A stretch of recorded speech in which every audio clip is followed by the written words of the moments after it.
Без тапшыруыбыздан нинди генә мастер-классларда булмадык, нинди генә һөнәрләргә өйрәнеп карамадык. Бүген исә безне юллар теш дәвалау клиникасына алып килде һәм бүген без сезне теш табибы, 3 бала әнисе өстәвенә блогер булган Энҗе Нармаева белән таныштырабыз. Ассаламу алейкум, Энҗе. Валейкум ассалам. Энҗе, бүген инде нинди мастер-класс күрсәтеп китәсез безгә, нәрсәгә өйрәтәчәксез безне? Бүгенге көндә инде мин теш куышлыгы гигиенасы буенча берничә кагыйдәләрне әйтеп китәс идем.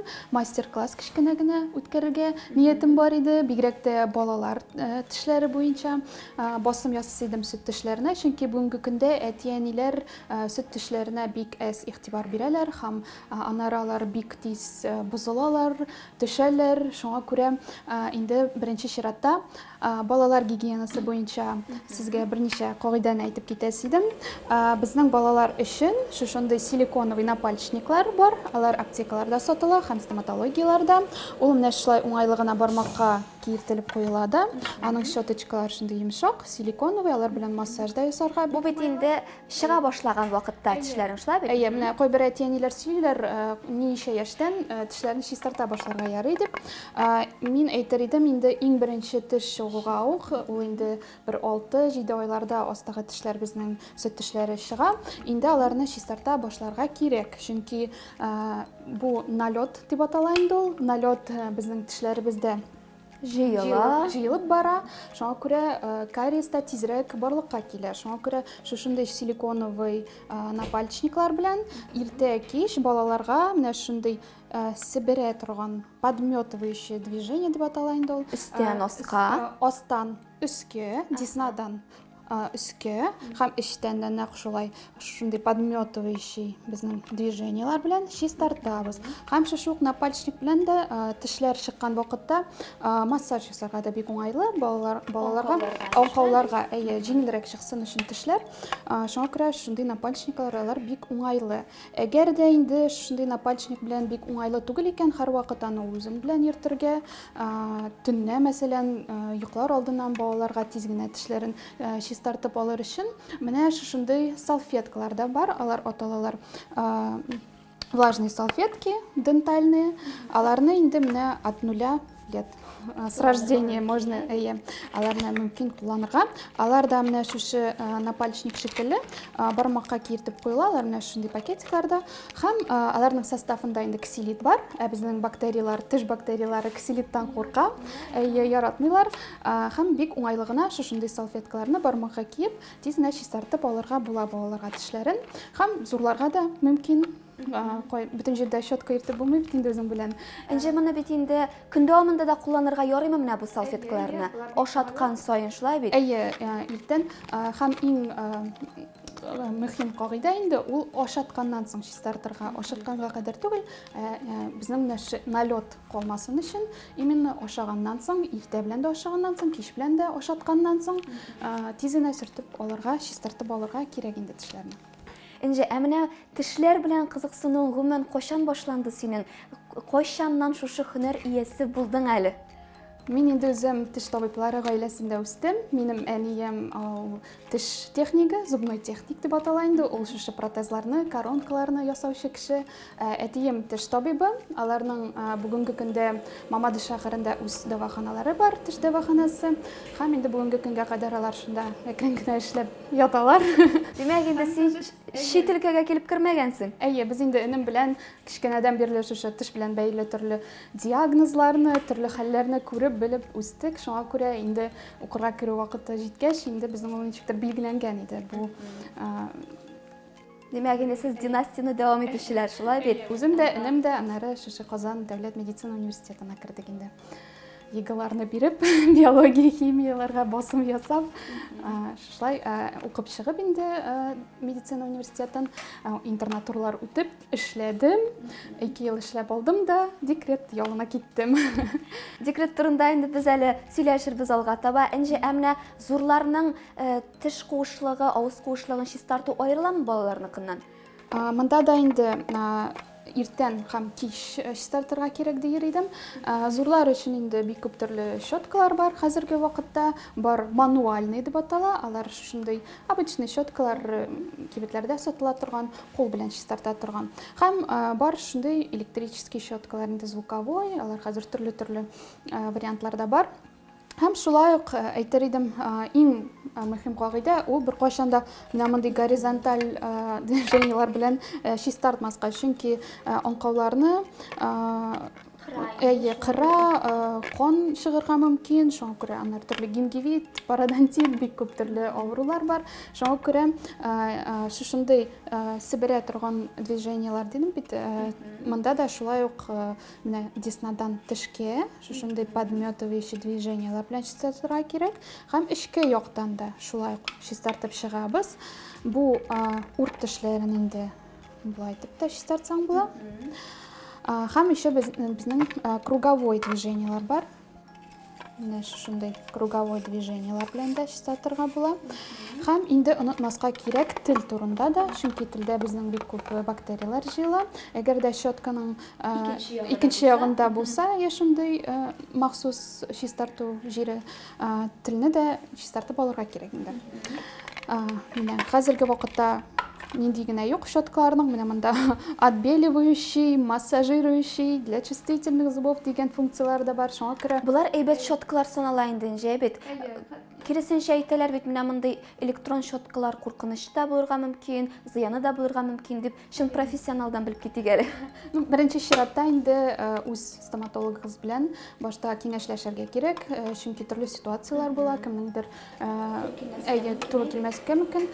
Һәм инде монда шушы иң мөһим кагыйдәләрне әгәр дә үтәп барсаң, барсы да яхшы була. Электрический щеткалар белән дә ул для ленивых диләр инде, ялкаулар өчен. Әлбәттә, мануаль щетка белән дә әгәр дә бөтен кагыйдәләрен белсәң, кирәк итеп чистартсаң, дөрес итеп мануаль щеткалар белән дә яхшы гына чистартырга була. Инде син бит инде табиблар гаиләсендә үскәнсең, белүебезчә әле тормыш иптәшең дә теш табибы, аның белән дә шушы эш таныштырдымы сезне? Ирем дә, Аллага шөкер, бу өлкәдә эшли.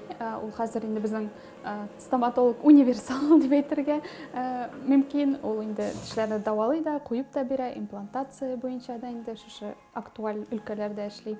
Без инде таныштык университетта укыган вакытта, без бер потокта укыдык, бер группада түгел, ләкин бер курста дип әйтик инде.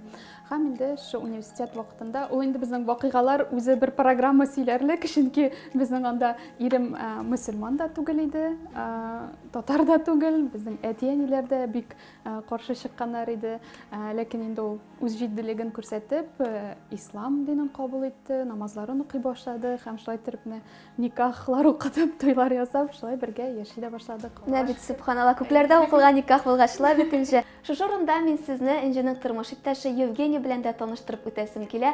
Ул безгә инҗи хакында ниләр сөйләр икән? Мы с моей супругой познакомились, когда учились вместе в медуниверситете. Это был 3-й курс. Я, как сейчас помню, я пришел в аудиторию и сразу заметил такой: о, какая красивая девушка. Ну, подошел, познакомился, ну и как закрутилось, завертелось, ухаживал за ней долгое время. Потом, женились мы, завели 3 детей. За это время много что произошло. Ну, что могу сказать, она как жена очень хорошая, добрая, милая. Мне нравится, как она улыбается. Я говорю ей, что мне нравится, как она поет, но она не верит. Да. Как мама, все делает за детьми, следит, ухаживает, обучает их. У меня, смотрите, какая позиция по поводу всего этого. Я всегда ее поддерживаю во всем. Но где-то что-то могу ее как бы поругать, направить, где-то сказать: ну здесь неправильно ты сделала, здесь надо по-другому. Но я всегда стараюсь поддерживать, и чтобы она дальше развивала и страницу, и свои вот эти дела там разные, со стоматологией связанные с магазином платков. То есть я всегда хочу как бы за развитие. помогаю, поддерживаю, где-то что-то, если надо от меня, я всегда могу даже с работы там как-то что-то у себя сократить и так далее, чтобы, ну, она могла тоже развиваться. Әле мин монда тагы да җиһазлар күрәм. Мастер-классны дәвам итәсе килә, чөнки бик кызыклы һәм инде бик кирәкле мастер-класс дип әйтәсем килә. Менә безнең тагын стоматологиядә ирригатор дигән яхшы әйбер бар. Ул безнең авыз куышлык гигиенасы өчен кирәкле җиһаз. Ул инде су белән эшли, монда су җыела һәм шушындый менә наконечник белән безнең басым белән су бирелә һәм инде шушы десналарда, безнең тешләрдә җыелган налетны ул шушы су басым белән ул аны чистартып ала. Әйе.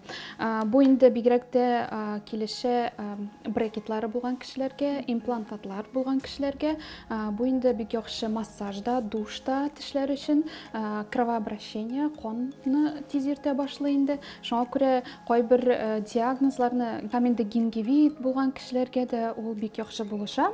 Массаж, чистарту буенча да. Шуңа күрә инде шушындый ирригаторларны мин щеткалар белән кулланырга киңәш итер идем. Әйе, чөнки бу гигиенада тоже бик яхшы булышы. Моны инде безгә теш табибы үзе тәкъдим итәме инде? Әйе, ну Моны өйгә алып кую мөмкинлеге булган кеше? Әйе, буны балаларга да кулланырга мөмкин. Алар шушындый менә стационар да булалар һәм шулай ук шушындый менә үзең белән алып бери торган кичкенә вариантлары да бар. Юлга алганда, монда да менә су салына, монда су бирелә. Шуңа күрә ирригатор бик файдалы әйбер дип әйтер идем. Инде балалар турында сүз киткән икән, син бит 3 бала, әнисе 3 малай үстерәсең шулай бит. Әни булу һөнәре ничегрәк ул? Бит инде хатын-кыз өчен иң мөһим һөнәрләрнең берсе. Ошыймы ул сиңа? Җитешәсеңме син бу һөнәргә? Инде әни ул үзе бер профессия дип әйтер идем. Анда үз белемнәр, инде һөнәрләр кирәк. Шуңа күрә инде җитешмәгән вакытларда була, өлгермәгән вакытларда була. Шуңа күрә инде бу очракта делегировать итеп дип әйтер идем русча әйткәндә. Индидер бер булышучың булса, яхшы инде ул. Менә мин хәзер декретка чыккач, инде шушы декрет ялында төрле сәхифәләр ачып җибәрдем. Минем Instagramда бик күп аккаунтларым бар. Ул инде әниләр битедә, яулыклар интернет-магазины, үземнең шәхси блогым. Шуңа күрә инде минем шушы эшләрдә үземнең булышым бар. Администратор дип йөртәләр инде, СММщик, ул безнең хәзер бик популяр профессия. Шуңа күрә администратор инде минем шушы Instagram белән бәйле төрле сорауларны эшлей. Мин күбрәк үземнең шәхси блогым белән эшлим инде һәм күбрәк балаларга игътибар бирергә. Әйе, шуңа күрә инде бу әни бу эшендә дә әзрәк теге заманлы, эшлекле, акыллы әни буласы килә бит инде. Бөтенесен җитешәсе дә килә. Үрнәк буласы килә балаларга шулай бит. Шуңа күрә инде бу декрет ялында да шушындый төрле проектлар, төрле кызыклы идеялар килә инде. Шуңа күрә шулай мәш килеп яшәп ята. Хатын-кызның бөтен сәләте шул декрет вакытында ачыла инде. Әйе, менә шул деградация юлы белән китәсе килми бит инде. Инде мин балалар бер артлы туа башлагач, тиз генә үз профессияма инде кайта алмам дип уйладым да, инде төрле идеялар барлыкка килде. Шуңа күрә инде мин 2016 елда яулык бәйләдем дә, шундый видеолар яздыра башладым аккаунтымда. Яулык бәйләү усуллары буенча ул миңа үземә дә бик актуаль, кызыклы иде. Һәм шулай кешеләр инде карап, тартылып, әйе, шулай минем үземнең блогымда үсеп китте.